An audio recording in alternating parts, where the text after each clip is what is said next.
Luar biasa, inilah kisah Siti Hawa yaitu ibu umat manusia pertama yang mampu melahirkan banyak sekali keturunan. Dikisahkan, semasa hidup selama 1000 tahun lamanya, Nabi Adam alaihissalam dan Siti Hawa mampu memiliki keturunan yang jumlahnya sangat banyak. Menurut sebagian riwayat dari kitab Ibnu Katsir menyebutkan, bahwa jumlah anak dan cucu Nabi Adam alaihissalam mencapai 400.000 orang. Namun, angka kelahiran yang pesat itu tidaklah terjadi dalam masa yang singkat dan bersamaan, melainkan bertahap dari tahun ke tahun dan abad ke abad. Dari keturunan Nabi Adam ini, lantas menjadikan populasi manusia sampai sekarang menjadi sangat banyak sekali. Mereka telah banyak menyebar di pelosok daerah dan negeri. Perbedaan wujud manusia kian bervariasi sesuai daerah yang ditinggali.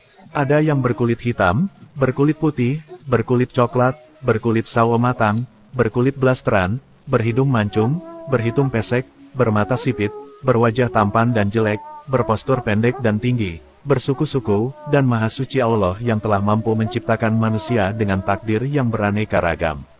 Namun, Allah tidaklah menilai keistimewaan seorang hamba dari wujud fisiknya, tetapi dari ketakwaan dan keimanan yang kuat. Dikisahkan, dahulu sebelum anak cucu Adam lahir, Allah Subhanahu wa Ta'ala telah mengeluarkan roh-roh kita dari sulbi atau tulang punggung bagian belakang Nabi Adam alaihissalam. Peristiwa itu terjadi di Nu'mat tepat di hari Arafah. Setelah seluruh anak cucu Adam keluar, kemudian ditebarkanlah mereka untuk diambil sumpah-sumpahnya. Allah kemudian berbicara secara langsung dengan seluruh anak cucu Adam. "Bukankah aku ini Robmu?" Kemudian mereka menjawab, "Betul, engkau Rob kami bersaksi."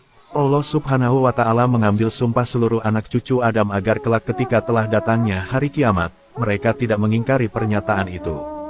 Dan, agar kelak mereka tidak mengatakan, "Sesungguhnya, ketika itu kami lengah terhadap ini."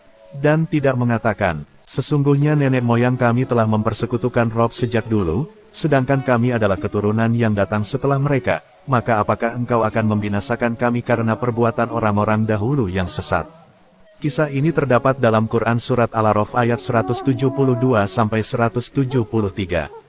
Dikisahkan juga, bahwa hasil awal dari pernikahan Nabi Adam dan Hawa, kemudian Allah berikan karunia kepada keduanya sepasang anak dalam kandungan ibu Hawa.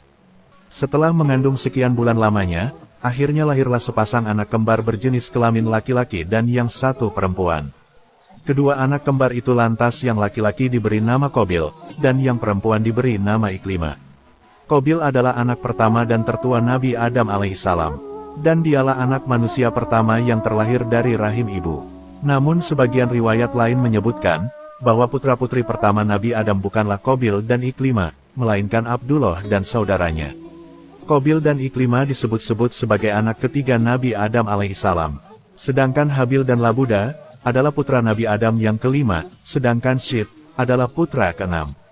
Bersumber dari sebagian kitab tarikh dijelaskan, bahwa dahulu ibu Hawa mengandung sebanyak 20 kali kehamilan, dan melahirkan sebanyak 40 anak. Setiap kelahiran selalu berpasangan cowok dan cewek, kecuali hanya satu kelahiran yang tidak, yaitu ketika melahirkan Syith bin Adam. Namun dari riwayat lainnya dijelaskan, bahwa ibu Hawa melahirkan anak-anaknya sebanyak 120 kali.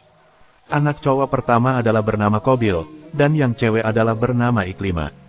Sedangkan putra dan putri terakhir Nabi Adam dan Hawa, adalah bernama Abdul Mughis dan Ummul Mughis. Dari keturunan-keturunan seluruh anak cucu Nabi Adam dan Hawa, lama-kelamaan menghasilkan populasi yang besar, bahkan mampu mencapai 400.000 jiwa dalam kurun waktu sekitar hampir 1000 tahun, atau dalam masa usia hidup Nabi Adam alaihissalam di bumi. Kemudian, anak cucu Adam menyebar ke pelosok dunia bertahap dari tahun ke tahun, dan dari abad ke abad. Namun semakin bertambahnya waktu, banyak penyimpangan-penyimpangan dan kemusyrikan di dunia yang dilakukan oleh anak cucu Adam. Penyimpangan dan kemusyrikan inilah yang akhirnya menyebabkan banyak memunculkan agama dan aliran kepercayaan yang baru. Agama pertama di dunia ini adalah agama Islam. Setiap manusia yang lahir ke bumi terlahir dalam kondisi Islam yang suci.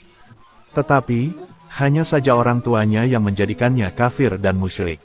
Rasulullah Shallallahu Alaihi Wasallam bersabda, "Setiap manusia yang lahir, mereka lahir dalam keadaan fitrah. Orang tuanya lah yang menjadikannya Yahudi atau Nasrani." Hadis riwayat Bukhari dan Muslim. Wallahu a'lamu bishawab.